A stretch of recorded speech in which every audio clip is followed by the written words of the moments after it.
It's the end of another busy year for the SLiCE programme, as teacher leaders, academics and arts professionals meet to share their experiences and discoveries. Networking, it's actually so viable and so important that I've made a few contacts I'm going to stay in touch with and maybe do some collaborative projects. So it's given me a lot of food for thought for my ideas for next year as a SLiCE. We don't get a lot of time to do that now, so it's been a really inspiring day. Great speakers as well. A really good mixture of people who are interested in practice and research and can see that the two are inextricably linked together.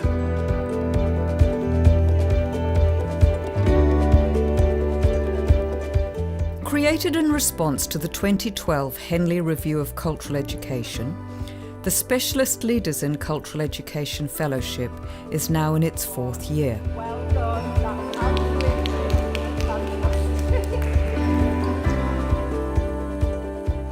More than 40 Northwest teacher leaders have been inducted as SLiCE Fellows, running dozens of research projects and involving thousands of pupils.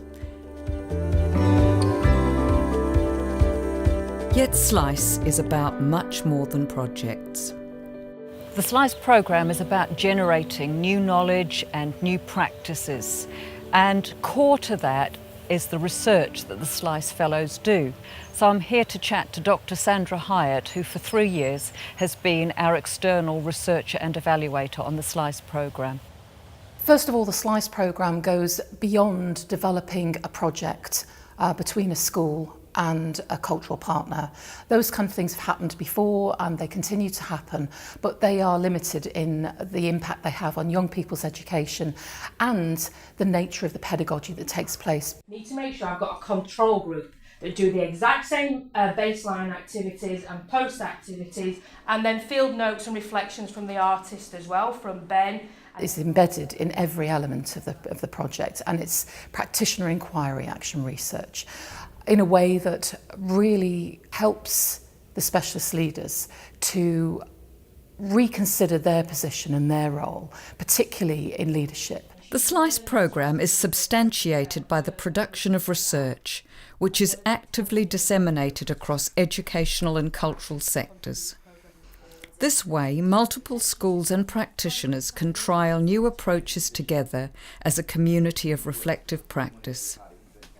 I think the research thing is the key thing, just to have that piece of research at the end which kind of says this has an impact. Obviously we do this kind of work in schools all the time, and if we can say to them this has an impact, especially as it becomes tighter and tighter for schools to spend money on the arts.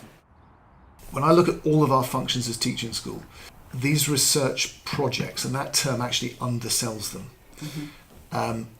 they are probably, objectively, our most successful element of teaching school.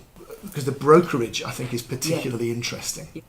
That would be an element of a teaching alliance that I don't think anyone else could lay claim to, but would be very, very effective and worthwhile for us to explore. The induction process provides new SLiCEs with a context as to the unique challenge lying ahead, as well as the unique opportunity. So the specialist leader in cultural education has a role to champion arts and culture, but it is different because you are the focus. So how does it work? How are the teachers empowered to become advocates for cultural education? How are learning outcomes improved by high-quality cultural experiences? The defining feature of SLiCE is cultural exchange. Each fellow is enabled to take time away from school with a high-quality local cultural provider to get behind the scenes and under its skin, enabling both parties to build their capacity by cultivating a shared understanding of each other's contexts. The SLiCE programme is far more embedded in what we do. We meet with Anne, our specialist leader in cultural education, early on, and so we can really look at how the programme is going to benefit the schools that she's working with. There's that consultation process. it creates possibilities for not only the school that I'm in, but we're more kind of outward facing so that we can draw in other schools, different types of schools as well, and so create a group of pupils who are working together that wouldn't necessarily have that opportunity to do so. And also to work with cultural partner organisations like the Open Eye, which have been incredibly good in facilitating what we're trying to do here. You have to be completely open to the other expertise. So Anne had the expertise in terms of how to devise this programme. We had expertise about art and curating and marketing of art and etc. etc. How could we open that expertise out to the SLiCE programme and just get the most out of it? The fellowship provides favourable conditions for purposeful relationships to grow.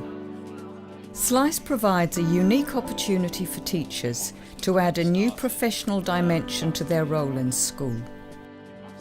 It's developing leadership, it's giving you an opportunity really to raise your profile, to have really important dialogue with cultural organisations but also in school with people that have power.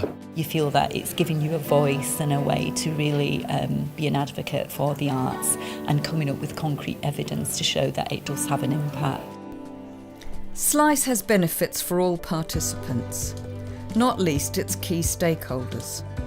The strategic role occupied by SLiCE Fellows and alumni is creating greater visibility and credibility for cultural education. Implementing Arts Council England's Cultural Education Challenge and taking their place on local cultural education partnerships is key to their work in school improvement and has created national and international profile for this role.